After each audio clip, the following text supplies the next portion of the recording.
नमस्कार दोस्तों। आज मैं एक बार फिर से स्वागत करता हूं आप सबका मेरे YouTube channel doctor health blogs पे। मैं डॉक्टर गौरव गंगवार, कंसल्टेंट फिजिशियन, आवास विकास कॉलोनी सेक्टर 9 आगरा में प्रैक्टिस करता हूं।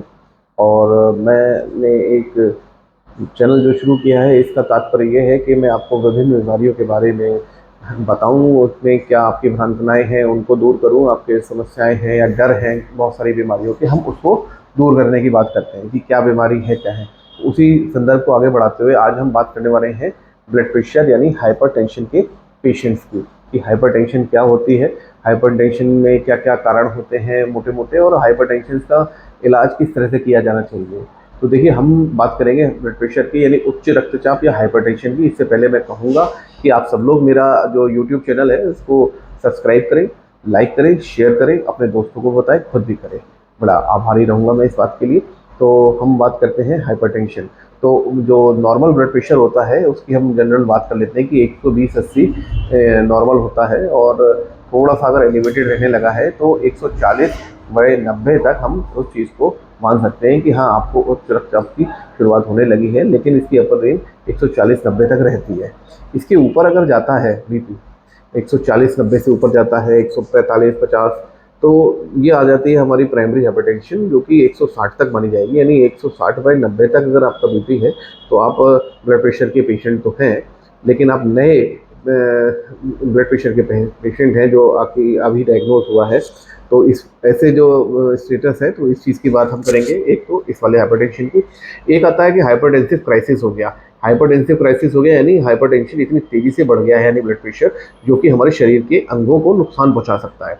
तो ये वाला क्राइसिस होता है 180, जब सिस्टोलिक ब्लड प्रेशर है इससे ऊपर या 180 तक पहुंच जाता है। यानी 180, 190, 200 तक बीपी पहुंच रहा है, नीचे का 100, 110 तक भी पहुंच जाता है। तो ये अगर क्राइसिस है तो ये एक हाइपरटेंसिव क्राइसिस है, जिसको कि डॉक्टर से बहुत ही जल्दी मिलके ही, संपर्क करके ही उसको नियंत्रित करना बहुत ज़रूरी है। अन्यथा शरीर को बहुत नुकसान हो सकता है, जिसमें हमें फालिस भी मार सकती है, ब्रेन हेमरेज भी हो सकता है, आंखों की रोशनी भी चली जाती है कभी कभी, तो या कोई एक चीज़ लकवा मार जाता है, कभी किसी की आवाज़ चली जाती है, बहुत सारी चीज़ें होती हैं।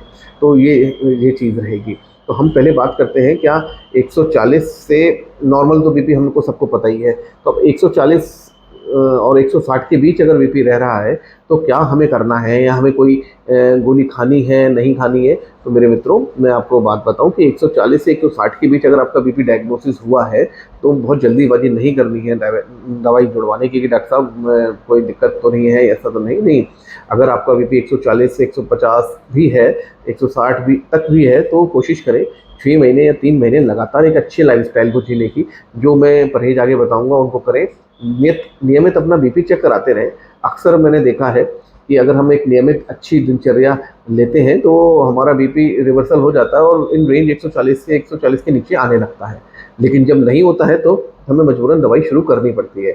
एक चीज़ और ध्यान रखें कि अगर बीपी बढ़ रहा है तो दवाई खाने की बहुत जल्दीबाजी ना करें, और दवाई अगर खा ली है तो उसे रोकने की भी जल्दीबाजी ना करें। अक्सर मैंने देखा है पेशेंट्स आते हैं कि डॉक्टर साहब बीपी बढ़ गया था, हमने 15 दिन दवाई खा ली, अब छोड़ दी, और उसके बाद मालूम पड़ा अचानक छोड़ने के बीपी और शूट अप हो गया, 170, 180 वापस हाइपरटेंसिव क्राइसिस में पहुंच गया। तो ऐसा नहीं करना है। अब हम बात करते हैं कि ब्लड प्रेशर बढ़ने के क्या क्या कारण होते हैं। तो देखिए, ब्लड प्रेशर बढ़ने के हम दो तरह की बात करेंगे, एक तो प्राइमरी हाइपरटेंशन, एक सेकेंडरी हाइपरटेंशन।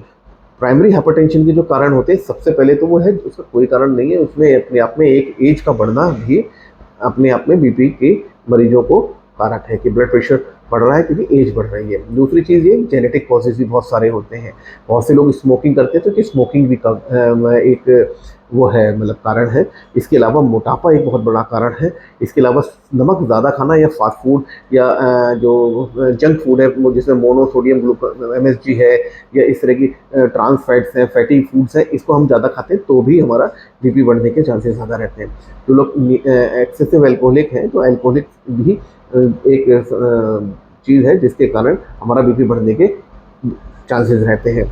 स्ट्रेस लेना, यानी बहुत ज़्यादा चिंता रहती है, हर समय स्ट्रेस है, किसी भी स्ट्रेस है, चाहे ऑफिस का स्ट्रेस है, चाहे पारिवारिक स्ट्रेस है, तो ये भी एक ब्लड प्रेशर बढ़ने के कॉजेज में आता है। इसके अलावा एक आता है हमारी एक्सरसाइज ना करना, यानी lack of exercise. Lack of exercise कर रहे हैं तो भी हमारा ब्लड प्रेशर बढ़ने लगेगा। इसके अलावा एक चीज़ और भी है जो हमने बात करी कि हमारी मोटापा यानी मोटापा है, वज़न बढ़ रहा है, तो ये सारी चीज़ों का हमें ध्यान रखना है। अगर इन कारणों से बढ़ रहा है तो ये प्राइमरी हाइपरटेंशन में आता है। कभी-कभी ऐसा होता है कि कुछ चीज़ें और भी होती हैं जो कि डॉक्टर्स ही मिलके आपको टेस्ट करा के ये देख लेते हैं कि कहीं किसी गुर्दे की बीमारी या एड्रीनल ग्लैंड या हाइपरथायराइडिज्म इसके कारण तो आपका बीपी नहीं बढ़ रहा है, या कोई दिल में कोई दिक्कत आ रही है इसके कारण बढ़ रहा हो, या कोई आप दवाई ले रहे हैं, बहुत से लोग पेन किलर्स लेने लगते हैं या कुछ स्टेरॉइड्स लेने लगते हैं या ड्रग्स लेने लगते हैं, तो इससे भी ब्लड प्रेशर बढ़ने लगता है।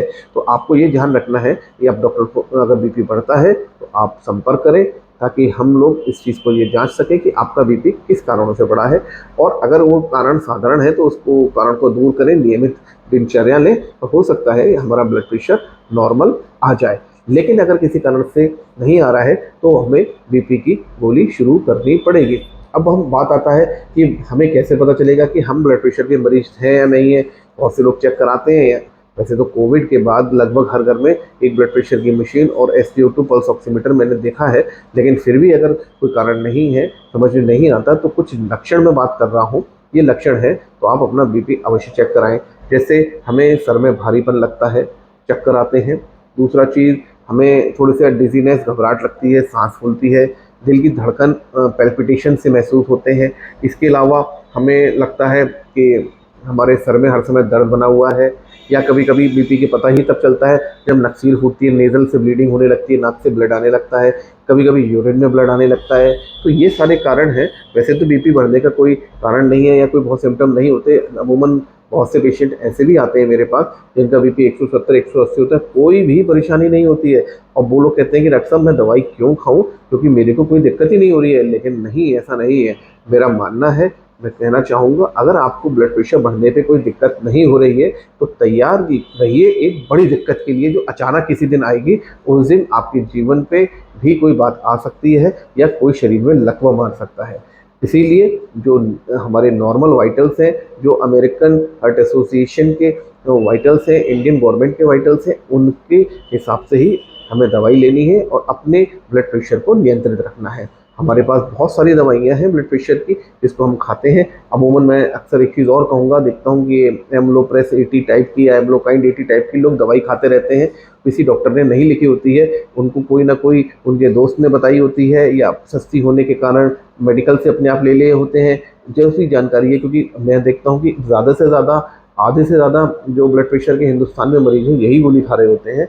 तो ऐसी गोली को अगर मैं चाहूँगा कि आप एकदम से ना खाएं, क्योंकि डॉक्टर अगर ब्लड प्रेशर की कोई गोली लिखते हैं, कोई सॉल्ट लिखते हैं, मैं इन 2 गोलियों की बात नहीं कर रहा हूँ, मैं पर्टिकुलर इनमें जो सॉल्ट है उनकी बात कर रहा हूँ। वो बहुत सारी चीज़ें देखते हैं कि आपको कोई गोली लिखनी है तो उस गोली का कोई साइड इफ़ेक्ट तो नहीं है। अगर हम कोई गोली लिख रहे हैं, अगर आपको कोई गुर्दे की दिक्कत है तो उस गोली उसको ध्यान में रखते हुए दवाई लिखी जाएगी। अगर आपको थायराइड की दिक्कत है तो उसको ध्यान में रखते हुए गोली लिखी जाएगी। आपको लीवर की कोई समस्या तो नहीं है, इस चीज़ को भी ध्यान में रख के दवाई लिखी जाएगी।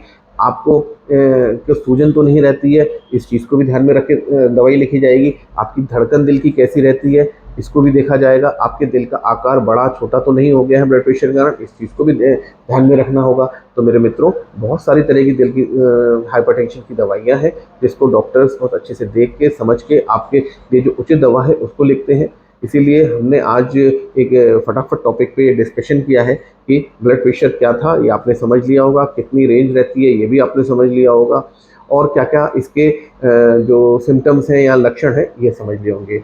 हम अगले वीडियो में बात करेंगे कि ब्लड प्रेशर के मरीजों को क्या लाइफस्टाइल अपनाना चाहिए जो प्राइमरी हाइपरटेंशन में आ रहे थे, ताकि वो अगर ब्लड प्रेशर उनका नॉर्मल हो जाए तो उनकी दवाई छूट जाए। लेकिन मेरा बताऊंगा आप लोगों को कि 160 के आसपास अगर बीपी आपका मिल रहा है तो आपको नियमित दवाई खानी चाहिए।